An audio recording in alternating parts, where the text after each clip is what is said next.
উচ্ছে আলুর নিরামিষ রান্না তৈরির জন্য গাছ থেকে কিছু দেশি উচ্ছে নিয়ে নিচ্ছি। এই উচ্ছেগুলো ছোটো হলেও খেতে ভীষণ ভালো লাগে, খুব সুন্দর ঘ্রাণ।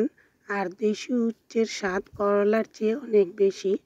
নিরামিষ আলু দিয়ে তৈরি করলে খেতে খুবই পছন্দ করে সবাই। আর মাঝে মধ্যে রুচি পাল্টাতে না ভেজে বা অন্য পদ রান্না না করে এভাবে বাটা মশলা দিয়ে উচ্ছের এই তরকারি তৈরি করলে খেতে কিন্তু সবারই ভালো লাগবে।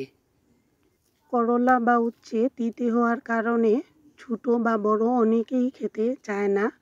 আর এভাবে বাটা মশলা দিয়ে ঝালের পরিমাণ একটু বাড়িয়ে দিয়ে তৈরি করলে খেতে মোটেই তিতে হয় না। আর এই রান্নার স্বাদও নিরামিষ রান্না হলেও অনেক বেশি। বাড়ির টাটকা সবজির স্বাদই আলাদা। আর মাঝে মধ্যে তিতে খাওয়াটা খুবই ভালো, হজমের জন্য ভালো। আর এতে রোগ প্রতিরোধ ক্ষমতাও বাড়ে। উচ্ছেগুলো তুলে নিয়েছি, আর যেহেতু ছোটো ছোটো উচ্ছে তাই মাঝখানে এক চির দিয়ে এরকম 2 টুকরা করে নিয়েছি প্রত্যেকটা উচ্ছে। আর সেই সাথে নিয়েছি সেদ্ধ আলু। ভাতে আগেই 2-3টি ছোটো ছোটো আলু সেদ্ধ করে নিয়েছিলাম, আর এরকম চিকন করে কেটে নিয়েছি। আর সেই সাথে রয়েছে বাটা মশলা।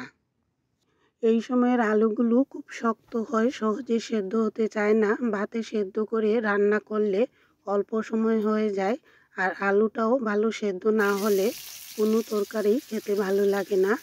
রান্নার জন্য পরিমাণ মতো তেল দিয়েছি, আর অল্প কালো জিরা ফোড়ন দিয়ে দিলাম। ফোড়ন ভাজা হলে আলু আর উচ্ছে পরিমাণ মতো লবণ হলুদ দিয়ে 2-3 মিনিটের মতো ভেজে নিচ্ছি।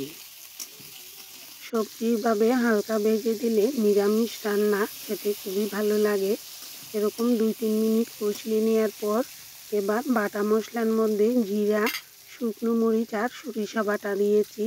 উচ্ছের সাথে সরিষা খুব ভালো মানায়, আর খেতেও খুব ভালো লাগে, ঘ্রাণও খুব সুন্দর হয়। অল্প একটু জল দিয়ে কষিয়ে নিচ্ছি। ইচ্ছে করলে সামান্য চিনিও দিতে পারেন, আবার না দিলেও চলে। ঝাল একটু বাড়িয়ে দিয়েছি, এতে উচ্ছেগুলো তিতে লাগবে না। এইভাবে মশলার সাথে উচ্ছে আলুগুলো কষিয়ে নিলে রান্নাটা খেতে আরও বেশি টেস্টি হবে। নিরামিষ তরকারিতে সামান্য চিনি দিলে খেতেই ভালোই লাগে। সামান্য চিনি দিয়ে আরও 2 মিনিটের মতো কষিয়ে নিয়েছি। আর এভাবে কষিয়ে রান্না করলে উচ্ছেগুলো তিতেও লাগবে কম। এবার সামান্য জল দিয়ে দিলাম। আলুগুলো তো আগেই সেদ্ধ করা, আর তরকারিটা যেহেতু মাখা মাখা করব তাই বেশি জল দেওয়ার প্রয়োজন নেই। জল দিয়ে নেড়ে চেড়ে এবার হালকা আঁচে ঢেকে রেখে দেব। আর উচ্ছে তো ভেজে নিয়েছি, খুব একটা সময়ও লাগবে না। তেলটা উপরে উঠে আসলেই নামিয়ে নিতে হবে।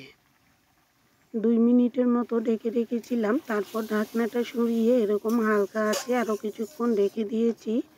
মশলা এবং তেল উপরে উঠে আসার সাথে সাথেই লবণটা চেখে দেখে নামিয়ে নিতে হবে।